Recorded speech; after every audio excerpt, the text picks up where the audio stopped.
Now these other stories from the Contemporary News Desk. Well, the Beatles are still a quartet. Rumors for the past few days that Paul McCartney was dead came to a head yesterday. The problem became so bad that McCartney had to release a statement showing he was alive and well. McCartney said, "If I were dead, I'd be the last to know." I was going to say something. Yeah, the whole agenda is like that. To me, it's the Aleister Crowley element. You know, what part does he have to play in this mystical, this transformation of society? He seems to be the guy that's inspired, shall we say, you know, a lot of this new age and the new religion and do what you will, almost the kind of anarchy that's not real anarchy. It's people think they can do anything without consequences. Or and when people say Aleister Crowley's misinterpreted, you know, and he's actually not as bad as they make out and stuff like that. What's your view on Aleister Crowley and his influence on the music world? Crowley's an interesting character, and I know there are folks, there are people in the alternative research community who believe that he wasn't very important. He was a carnival barker. You know, he's just he's out there as a distraction. But I disagree with that. You know, Crowley was very much tied into the elite system. He was working with British intelligence going back to World War I. There's a great book out there. It's Secret Agent 666. If you get a chance to read that book, it lays it all out as far as his involvement in British intelligence. And you know, some would argue that even though he was getting on in age, his intelligence work also went into the Second World War. He was an occultist. He was an accomplished occultist and magician.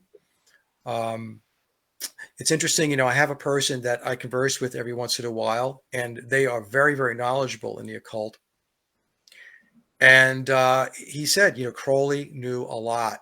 He didn't know everything, they said, but he knew a lot.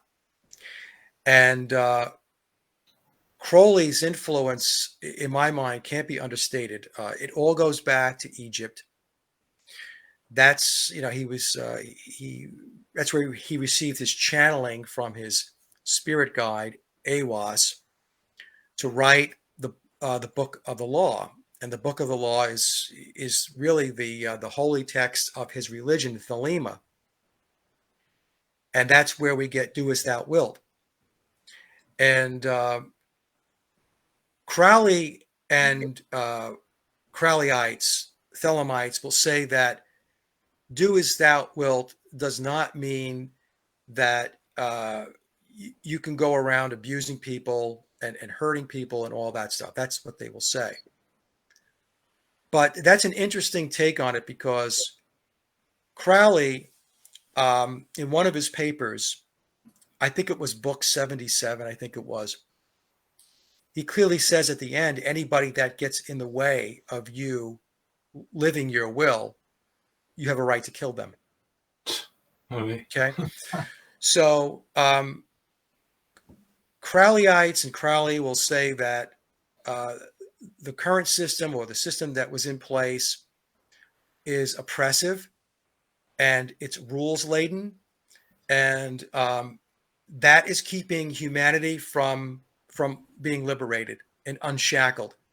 And we need to live free, and we need to follow our will and do whatever it is that we want to do in life without being constrained or inhibited by some patriarchal system.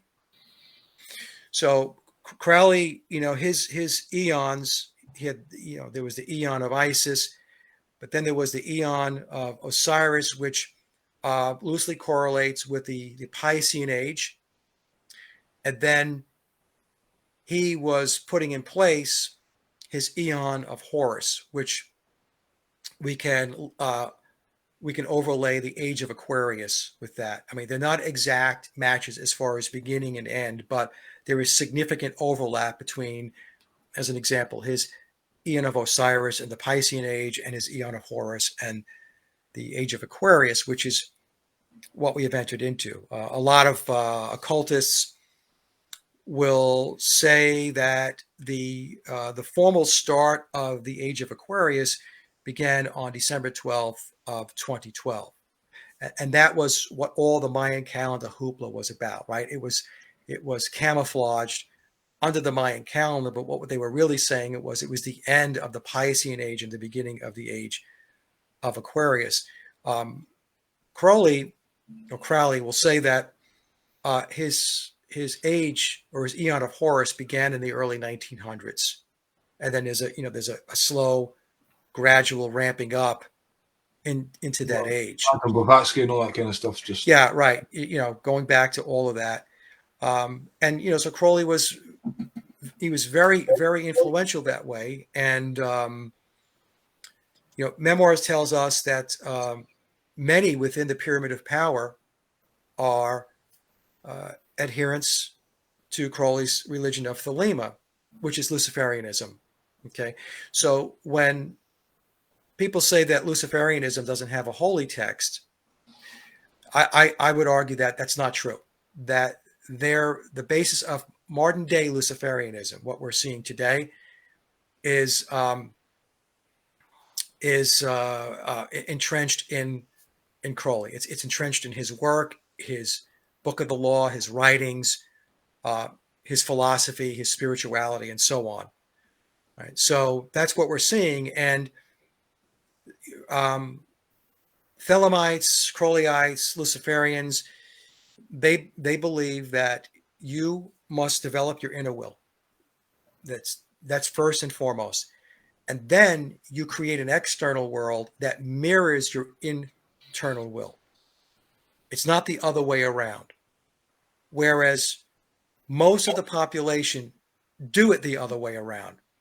They take the external environment, the external world, and then they assimilate that and they bring that in.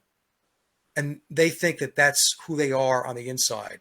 And some of them are not even smart enough to understand what your will is, right? But I'll just say that becomes their will. But it's not your will. I'm a Rangers fan, but that's been given to you, so you identify as that. Exactly. So what you've done is you've actually consented to accepting somebody else's will and living an existence in accordance to what they have laid out.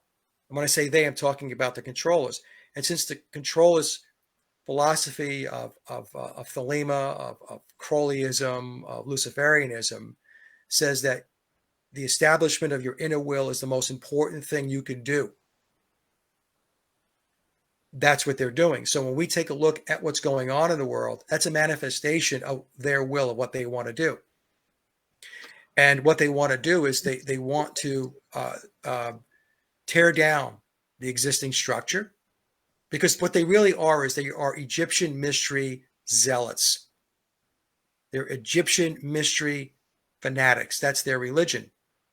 And they believe in order to change, in order to make change, transformation, you have to go through alchemical stages. So the Negredo stage is what we're going through now. Negredo is essentially the obliteration, the taking out of existing structures, because the alchemists and the occultists believe that you cannot do anything new if remnants of the old still exist. So the old systems, the old ways, the old belief systems have to be eradicated. They have to be erased. Hence the Christianity getting taken down. Yes, right. So Christianity was in the way. That's why the Illuminati, or the controllers, whatever name you want to give them, they declared war on Christianity on September 11th of 1962.